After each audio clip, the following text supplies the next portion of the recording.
Oh yeah, sexy biscuits. Nice. Long Blues 1975. A YouTuber's on the rise. Reviewing games late at night and sometimes friends. But Long Blues 1975.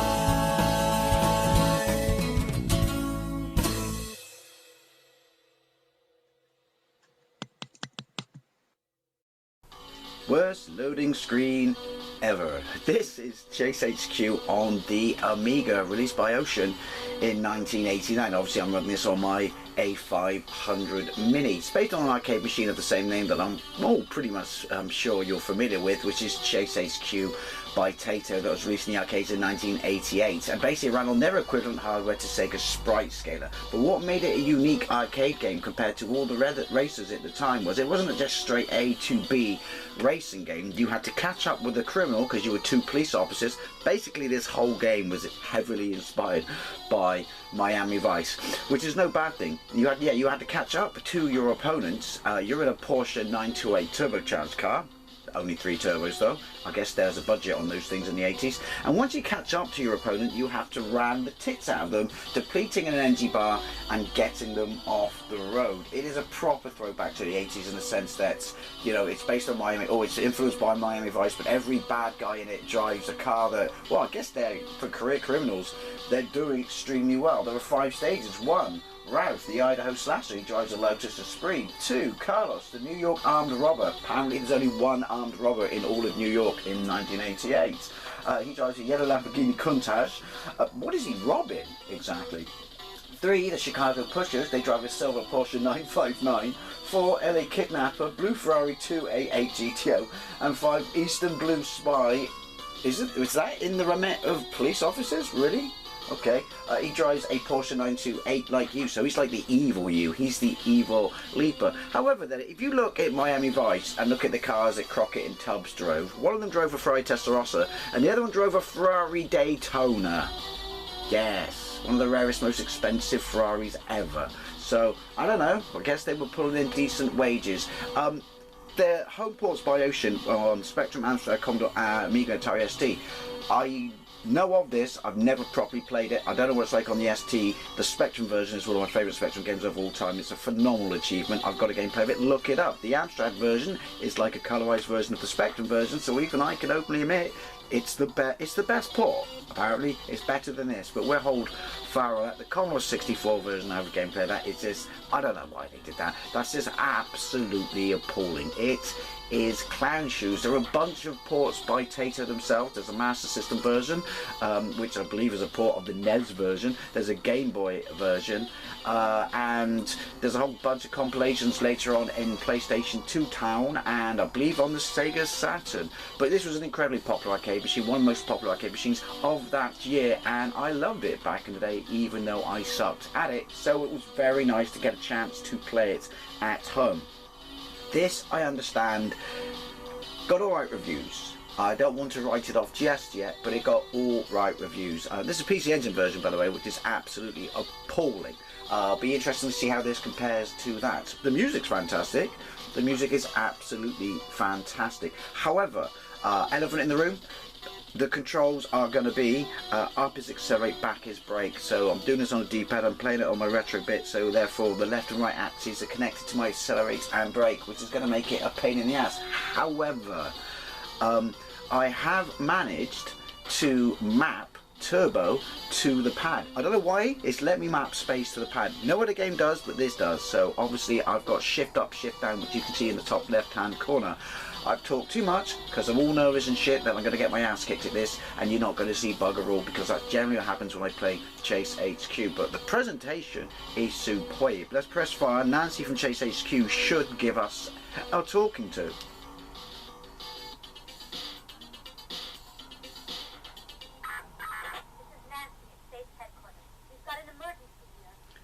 Okay, that's the white Lotus. That's amazing speech. I'm assuming that's sampled straight from the arcade. So let's get into this. Fire.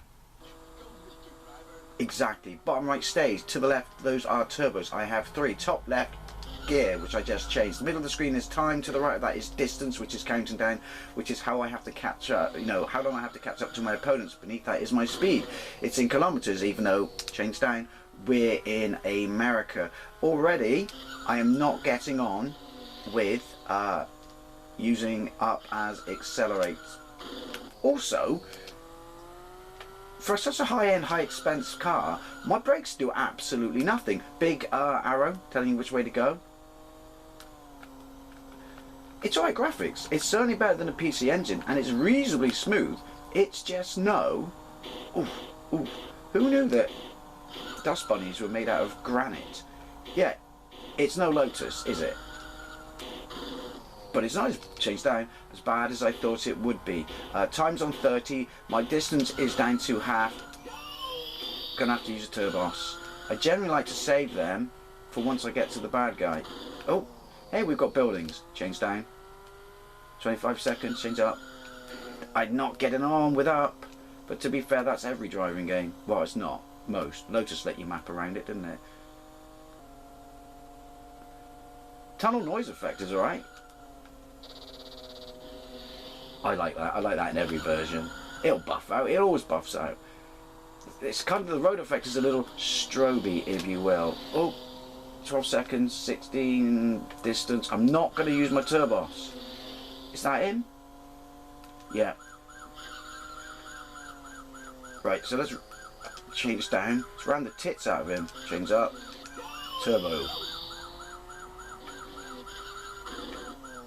Well, I turboed that tree good, isn't it? That tree's not going to commit a crime. That's for sure. Where is he? Oh, he's distanced up. Yes, I am appalling at this. But at least I'm consistent against all versions. So there you get the gauge. And amount of turbos. Did not want to go that route. Have you noticed that he can Casper the Friendly Ghost through cars? I cannot. He's in a fucking Lotus. He hits anything. He's shattered plastic all over the road. But I don't mind saying that because I like Lotuses, Loti. They're cool. Unreliable and leaky, but cool nonetheless. It would appear that when I'm at this stage of the game, when I hit the opponents, it's not as detrimental to my speed as it was catching up. I'll tell you what is detrimental to me. How accelerating like this is absolutely, come on, doing a number on my hand, come on. Thank God for that. Speech. You're under arrest. There you go. Speech is really nice in this. Do you know what? Had to say this, get out of the way right now.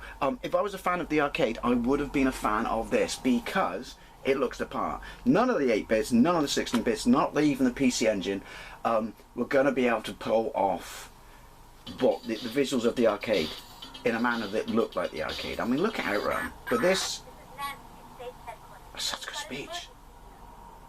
This is certainly much better, you know, an attempt at that because it's got a frame rate. And having a frame rate on a driving game is always nice.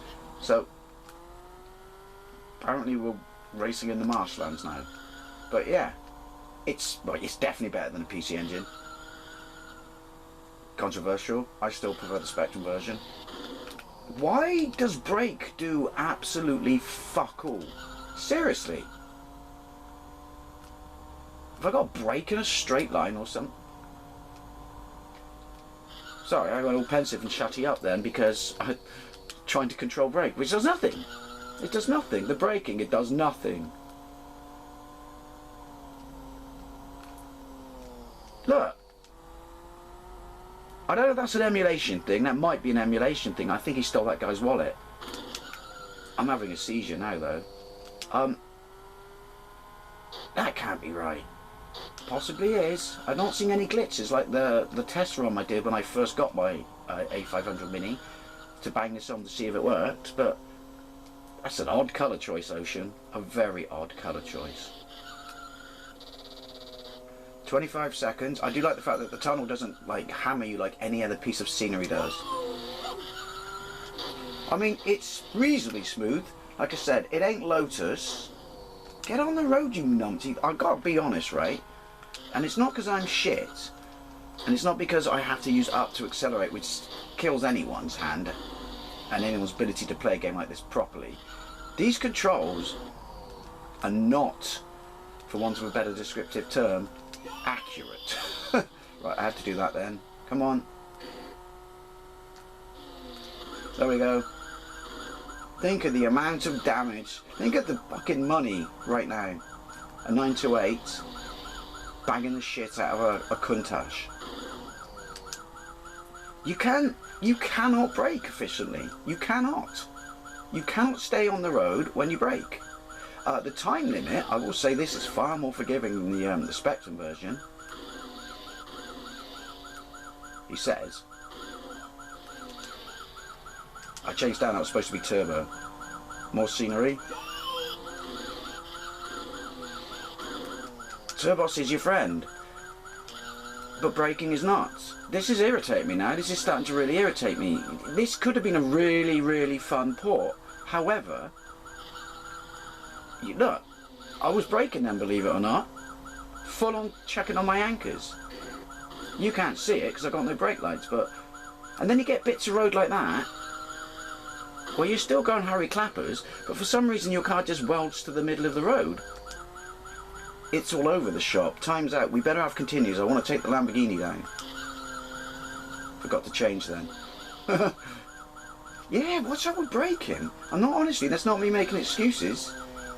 It's very odd. Unless that's an emulation thing, but I sincerely doubt that. Continue this mission, yes. Oh yeah, that's every version. You start in the wrong gear. You start in the gear you left your car in. For whose benefit that's for, I do not know. Because if you were my partner, that would get on my tits a lot. Oh, it resets your damage. Oh. Also, the roads are incredibly narrow, making avoiding stuff difficult. Look, and you waste your turbos because you can't brake. You could brake on the Spectrum. Fuck me, an 8-bit can handle your anchors. Like I said, I would have been alright with this. I probably wasn't expecting it to control any better as a kid. I get reasonably close and then just turbos him and hope we can just constantly ramp. Look, I'm feathering now. Oh, it's taken so much pressure.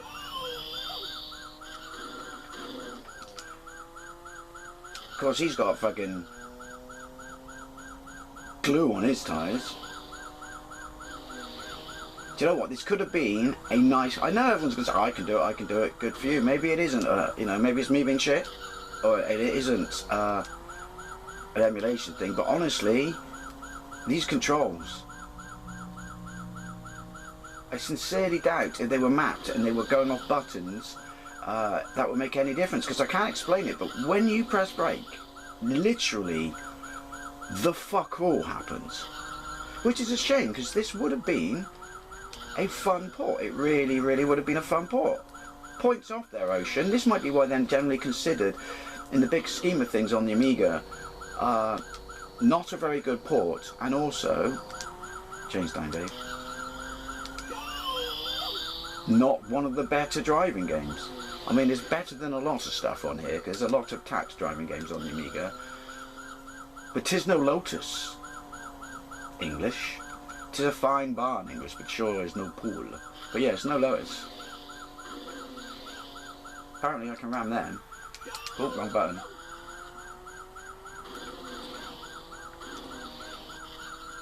Oh, we like that action.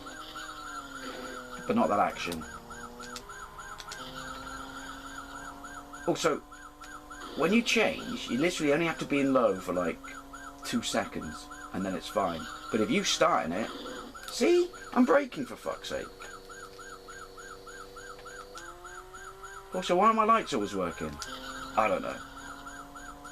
Does that mean if you're going really fast around a corner? No, it does recognise. I don't know what's up with these controls.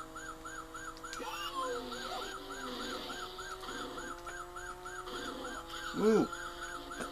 I have no idea how I got through those cars then. I guess to some degree the track's so cramped that you're not if you do break, it's not really going to make any difference. Should I be chucking it into a lower gear? Oh. Yeah, see there, I'll openly admit there it's too tight.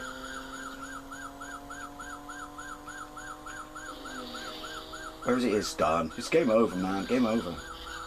Like I said, if the braking actually worked, then this could have been a really, really nice, fun little port. Not the best driving game on the Amiga, but a decent port of Chase H.Q. How can one gameplay failure relegate it so badly? Unless, of course, it is an emulation thing, and obviously you're all far better games players than I am, so who knows? But, as always, I'd love to know what you think. Did you have this on the Amiga?